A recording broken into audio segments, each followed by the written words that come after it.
ప్రపంచం శరవేగంగా పురోగమిస్తున్న కొద్దిపాటి పోటీ కూడా పెరుగుతుంది. స్కూల్, కాలేజీ, ఉద్యోగం ఇలా ప్రతిదానికి పోటీ పరీక్ష ముఖ్యం అయిపోయింది.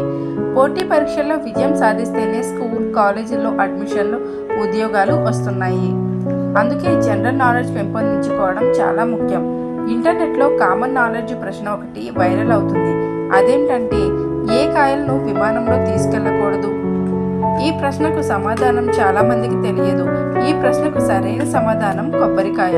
కొబ్బరికాయలు చాలా మండే గుణాల కారణంగా విమానాల్లో తీసుకెళ్లడానికి. అదేవిధంగా మరొక ప్రశ్న కూడా ఇంటర్నెట్లో తిరుగుతుంది. అదేంటంటే, ఎండినప్పుడు 2 కిలోలు, తడిగా ఉన్నప్పుడు 1 కిలోలు, కాల్చినప్పుడు 3 కిలోలు అయ్యే పదార్థం ఏమిటని. ఈ ప్రశ్న కాస్త కష్టంగానే ఉంది. సాధారణంగా ఏదైనా పదార్థం తడిగా ఉన్నప్పుడు కొంచెం బరువుగా, పొడిగా ఉన్నప్పుడు జిగురుగా ఉంటుంది. కానీ ఈ ప్రశ్నలో తడిగా ఉన్నప్పుడు బరువు జిగురుగా, ఎండిన తర్వాత భారీగా ఉంటుందని చెప్పారు. ప్రశ్నకు సరైన సమాధానం సల్ఫర్. సల్ఫర్ తడిగా ఉన్నప్పుడు 1 కిలో, ఎండినప్పుడు 2 కిలోలు, కాలిస్తే 3 కిలోలకు పెరుగుతుంది.